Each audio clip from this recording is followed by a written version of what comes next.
Hey guys, Jeffries here, and welcome to a special episode of You Don't Win Anything with Kids. This is episode 70, but it's transfer deadline day in January, an event that's approaching us very soon in real life. In fact, by the time this episode goes out, it'll probably be past transfer deadline day. Just trying to do my maths. No, it will be before. It should be before. This is actually the second time I've tried to record this episode because, as usual, my desktop decides to be an arse and crash, which is just a pain in the arse. So, what's been going on? I suppose I can just jump in and go back to what I did just now the first time round, and that was I went on the player transfer list. I went down to contracts status, made sure it was expired like that, and I started going down all these players who I wanted to sign, and I put them into a list. Well, I'll put them on the wanted list, and then let my director of football deal with them. So I had John Daly, he was definitely on the list. I had Sam Hutchinson, he was on the list. I'm going to start saving this game as well whilst I'm recording,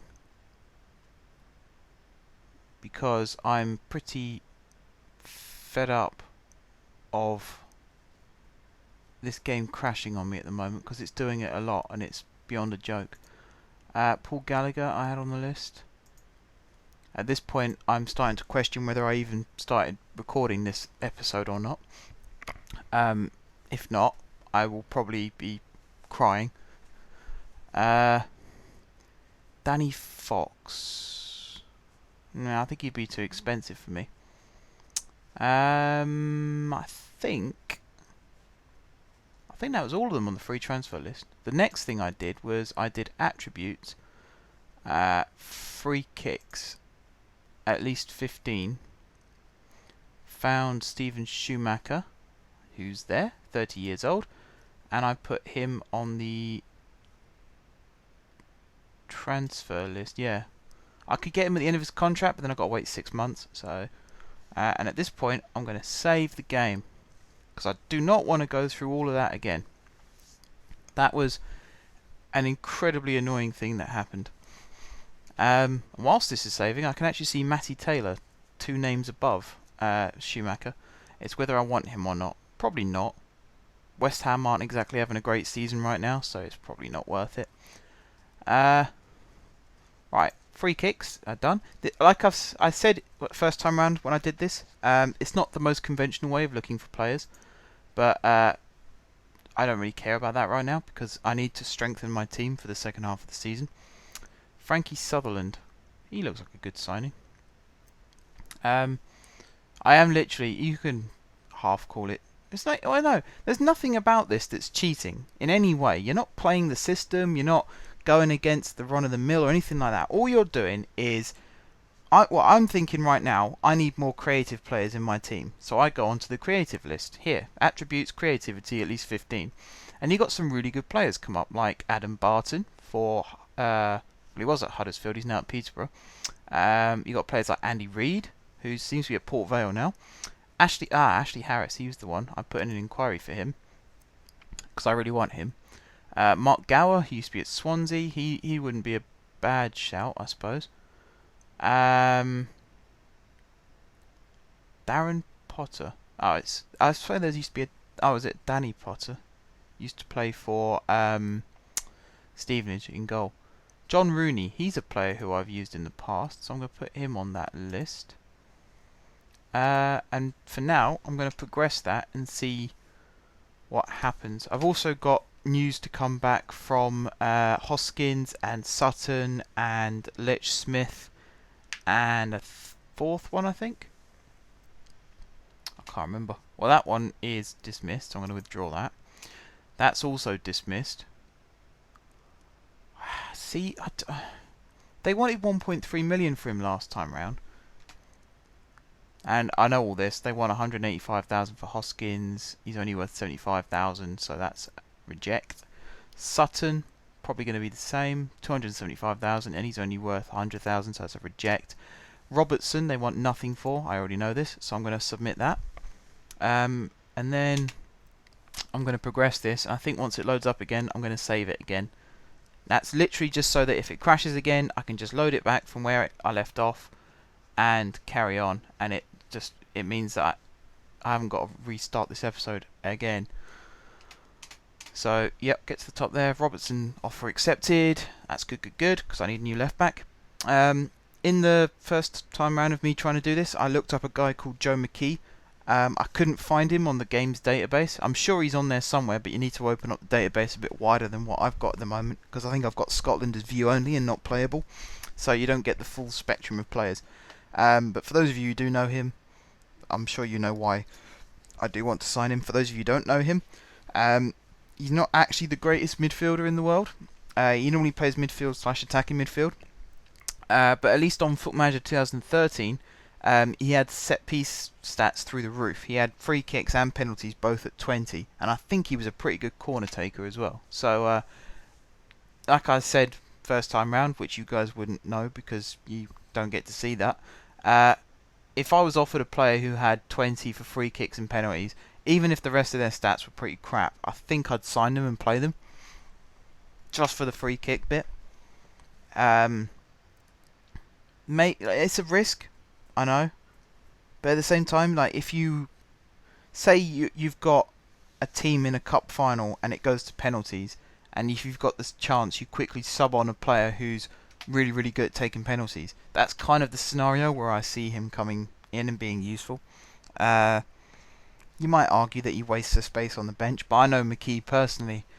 Well, I don't know him personally. Let me say that again. I know that he is better than just a penalty taker and a free kick taker. So he wouldn't be wasting a place on a bench, especially for a lower league team. If you can afford his wages and that, he's a really good player. Right. Payne makes his Rotherham debut. That's fine because he'll be joining me soon. Ha ha ha ha.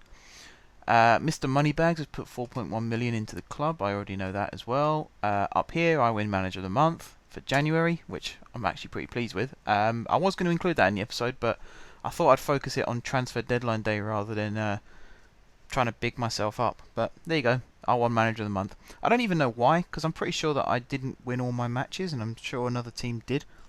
I think I'm still top of the table, but not by much. Might be like 2 points or something. That might be why, because I went from being third to top. So they sort of said, "Oh, I'll just give him a trophy, put him in the corner, keep him quiet," that sort of thing. Right, here we go. Transfer deadline day, I'm going to take part. I'm going to reject that offer from Celta Vigo for Quintana.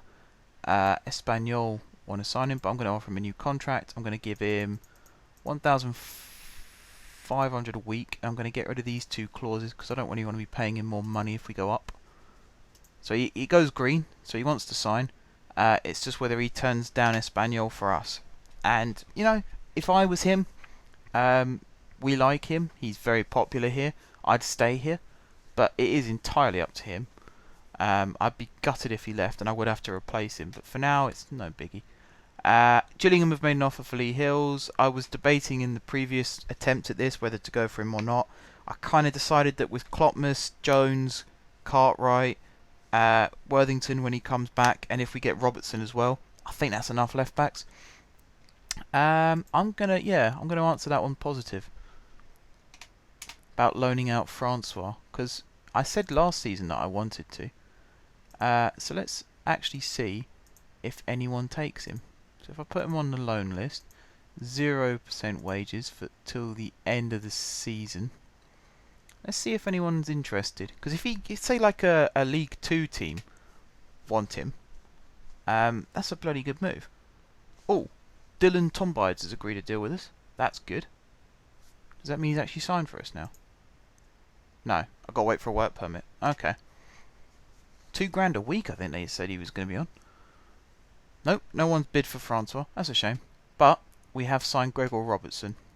Do the whole ask captain to welcome player. And then, again, sorry guys, but I'm going to save this again.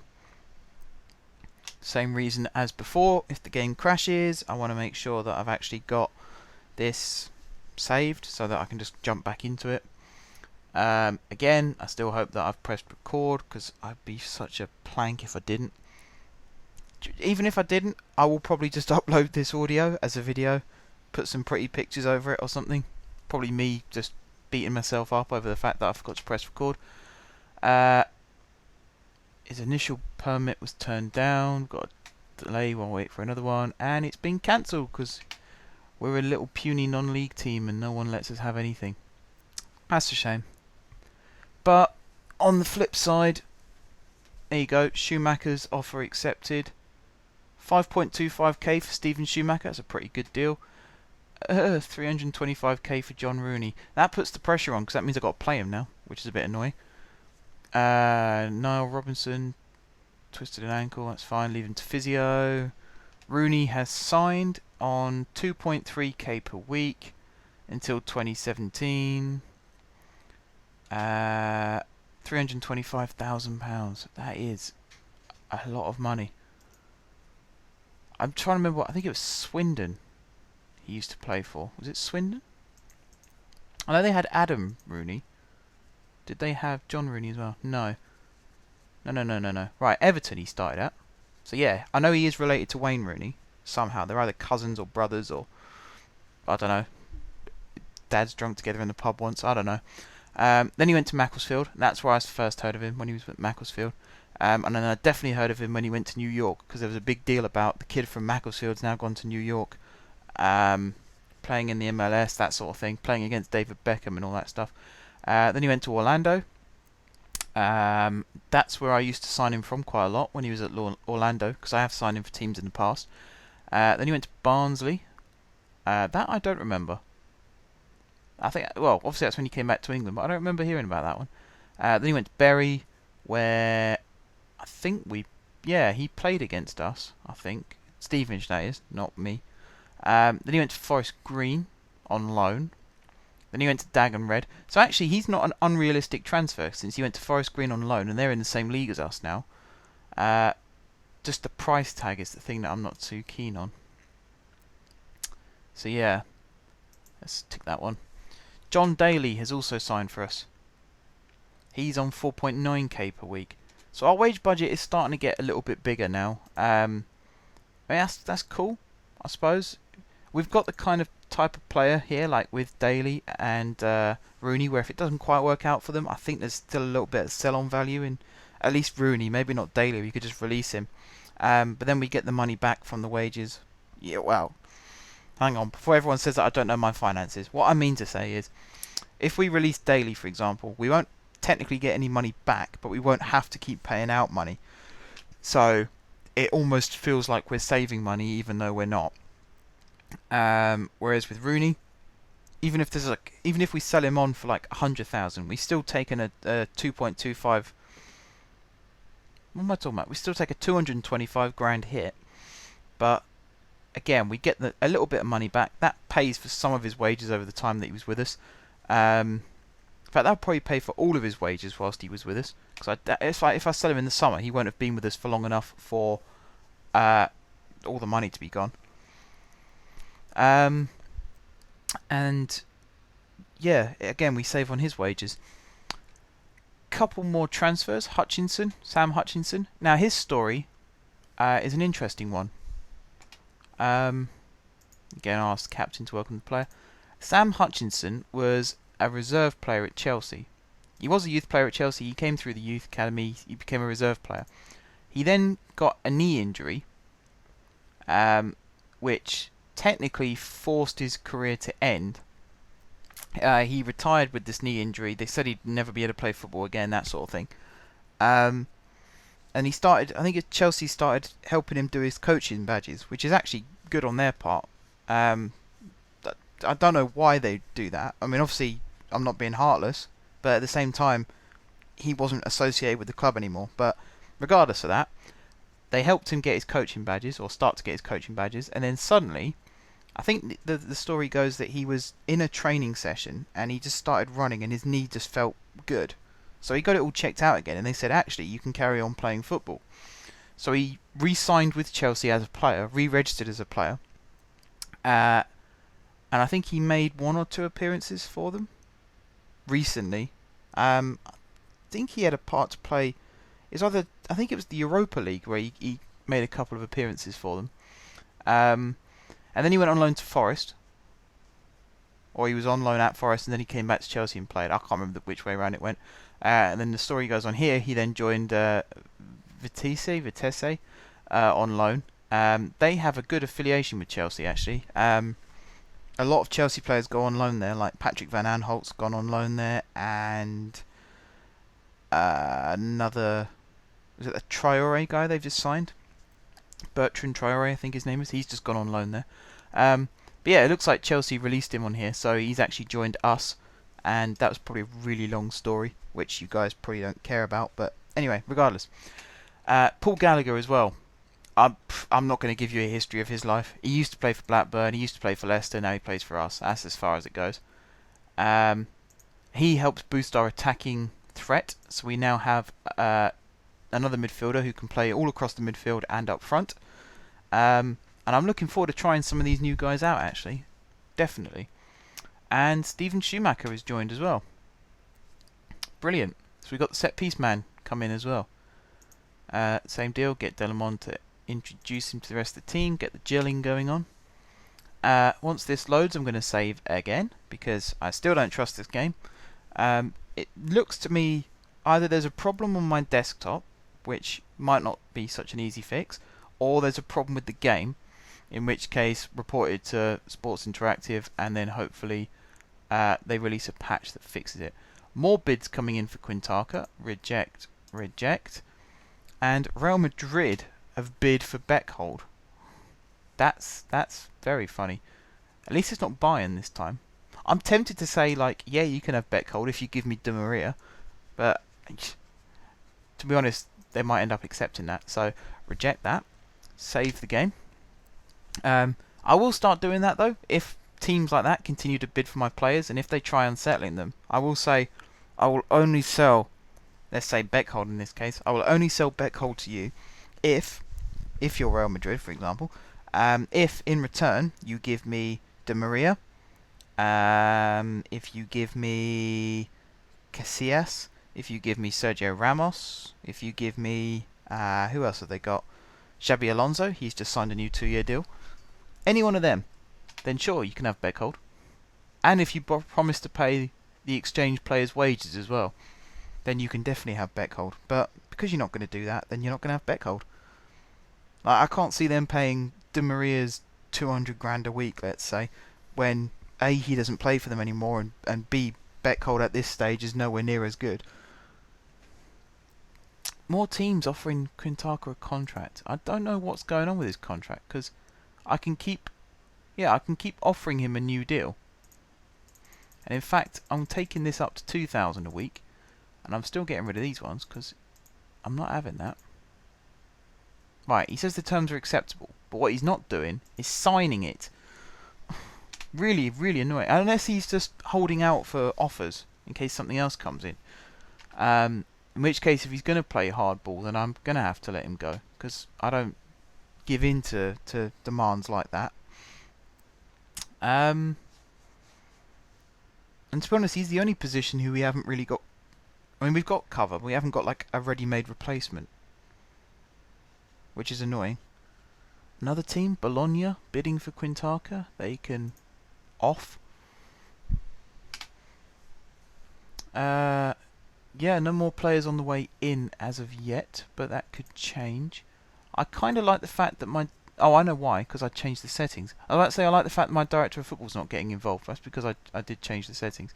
So actually, I'm going to get rid of that. I'm going to go back into staff responsibilities. I'm going to change that to searcher. Let's see if he comes up with anybody between now and the end of the day. I bet it will tick over now. Yep, there it is.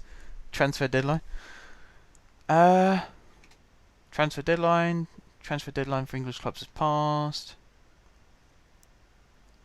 Yeah, we signed 9 players in that window for a combined fee of 425,000. Make of that what you will. Some teams in the non-league do spend as much as that. I think, was it Stockport County? They signed I think it was Sean McConville or Jimmy Ryan. One of the two from Accrington. And I'm pretty sure they paid like £200,000 for him. Which is just... I mean, okay, I know I've done it, but that's a ridiculous amount of money for one player. But yeah, that is transfer deadline day, guys. And I'm pretty sure that there'll be nothing else going on in this window now. Excuse me, got hiccups now to go along with my tickly throat. So yeah, I think that ends this episode, guys. So thank you very much for watching. If you haven't subscribed to my channel, be sure to click the subscribe button. If you have subscribed to my channel, thank you guys for your continued support. And until next time, I will see you soon.